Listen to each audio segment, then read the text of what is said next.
Hello दोस्तों, आज हम गुणनखंड करने जा रहे हैं जो हर किसी परीक्षा में इसी का एक इन 6 सवालों में से एक सवाल देखने को मिलता है। अब हम 120 के गुणनखंड के माध्यम से मैं आपको इन 6 सवालों को समझाने की कोशिश करूँगा। 120 के गुणनखंड क्या क्या होंगे। 120 छोटे से छोटे गुणनखंड हमें देखने। पहले 2 में कितनी बार, 60 बार, फिर 2 में 30 बार, फिर 2 में 15 बार। अब सीधा 5 का भाग नहीं देना है, यहाँ पे हमें 3 का भाग देना है।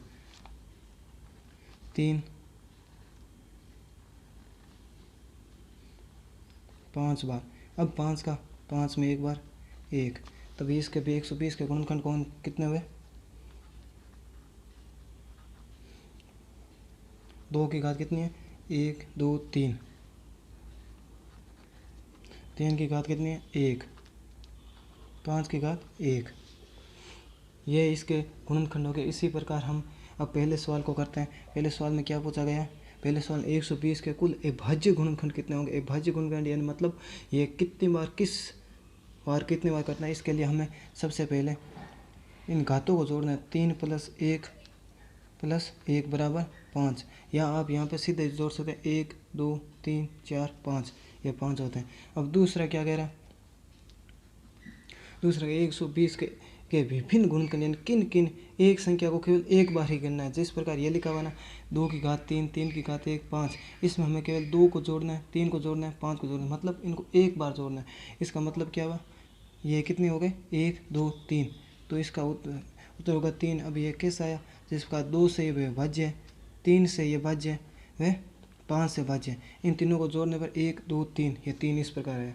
बाद में अगला प्रश्न कहते हैं 120 के कुल गुणनखंडों की संख्या हमें ज्ञात करने के लिए हमें पहले 2 की घात कितनी है, 3 + 1।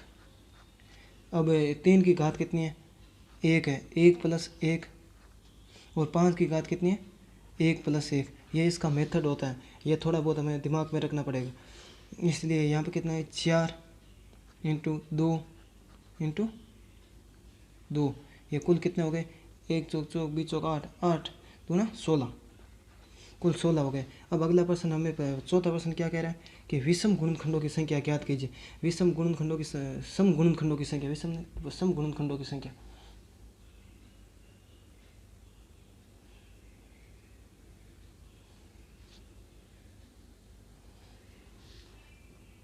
चौथे दोस्तों हम यहाँ पे करते हैं। इसमें क्या है, सम गुणनखंडों की संख्या। 120 के हमें गुणनखंड कौन कौन से प्राप्त हुए थे। हमें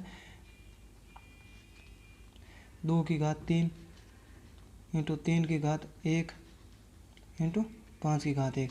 अब हमें यहाँ पर सम गुणनखंडों की संख्या ज्ञात करने के लिए पहले हम 2 की घात 1 बाहर ले लेते हैं, और पीछे 2 की घात 1 बाहर लेने पर पीछे कितना बचा, ये 2 की घात 2 बचा, प्लस 3 की घात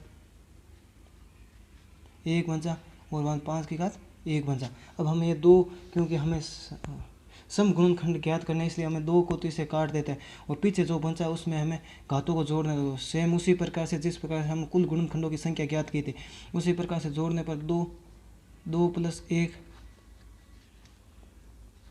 और 3 + 1 + 1। 3 नहीं जोड़ना है, ये हमें 1 की घात जोड़ने। उसके बाद में 1 + 1, तब ये कितना हो गए, 3 × 2 × 2 बराबर कितना, आंसर क्या आएगा, 1 3 3 3 6 1 5 12 आ गए। अब विषम गुणनखंड ज्ञात करना हमें और भी आसान हो जाता है, क्योंकि विषम गुणनखंड ज्ञात करने के लिए हमारे पास कुल गुणनखंडों की संख्या विषम गुणनखंडों की संख्या, तो पीछे बचे विषम गुणनखंड अपने आप बचेंगे। इसलिए हमें 16 में से 16 मतलब कुल गुणनखंडों की संख्या कितनी है, 16, और सम गुणनखंडों की संख्या कितनी है, 12। 12 में से 16 जाएंगे, पीछे कितने बचेंगे, 4। अब इस प्रकार से हम विषम गुणनखंड ज्ञात करना है, तो हम इसे 2 की घात को बाहर कर देंगे। जिस प्रकार यहाँ पे 14 में किया था ना, उसी प्रकार एक दूसरा तरीका, या 2 की घात 3 × 3 की घात 1 × 5 की घात 1। अब हम ये 2 सम है, इसलिए हमें विषम करना है, इसलिए इसे बाहर ले लेंगे, और पीछे अंदर क्या बचा, 3 की घात 1 × 5 की घात 1। हम उसी प्रकार से इन घातों को जोड़ना है, 1 + 1 और तो ये कितना आएंगे 2 × 2 बराबर 4। यहाँ पे भी 4 आ रहा है और यहाँ पे भी 4 आ रहा है। किसी भी प्रकार से हम कर सकते हैं इसे।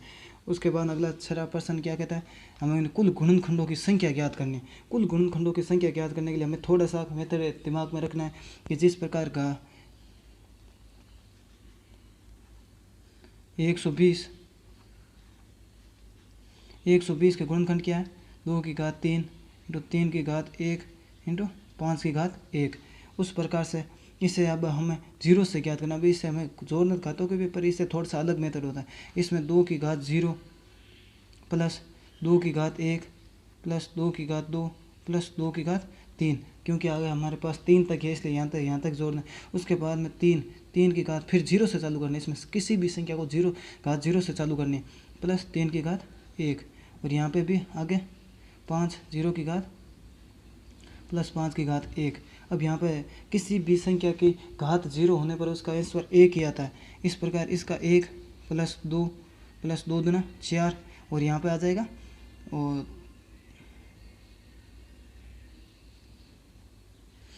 यहाँ पे कितना आ जाएगा 8। और यहाँ पे 3 की घात 0 मतलब 1 और बाद में आगे 3 और उसी प्रकार आगे 5 की घात 0 मतलब 1, उसके बाद में 5, क्योंकि 5 की घात 1 मतलब 5। ये अभी से जोड़ लेते हैं। 2 और 1 3, 3 और 4 7, 7 और 8 15 × 3 प्लस 4 × 5 और 1 6। अब हम इसे किस प्रकार करेंगे, 15 को 4 से गुना करने पर 60 आता है, 60 को 6 से गुना करने पर 360 आता है। ये इसका आंसर होगा। ये दोस्तों किस प्रकार है, जिस प्रकार हमें 3 की घात ये गुणनखंड में प्राप्त हुए, इसमें हमें 0 से प्रारंभ करना है। 2 की घात 0, 3 की घात 1, 2 की घात 2 और 2 की घात 3। इस प्रकार हमें 3 तक थे तो हमें यहाँ पे 3 तक ही ज्ञात करना है। उसके पश्चात 3 की घात 0 से चालू करना है। 3 की घात 0, 3 की घात 1, क्योंकि यहाँ पर 1 है हमारे पास घात 1 इसलिए 1। और यहाँ पे 5 में 5 की घात 0 और 5 की घात 1, क्योंकि हमारे पास 1 भान में जोड़ने थे।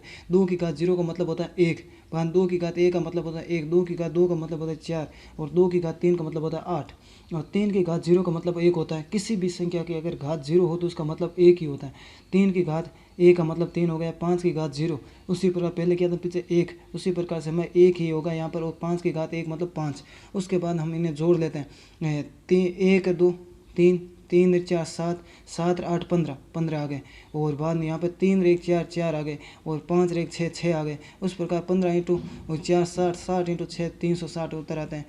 दोस्तों आशा करता हूँ कि ये मैंने आपको समझाने की पूरी कोशिश की और आपको भी समझ में आया होगा। थैंक यू, धन्यवाद।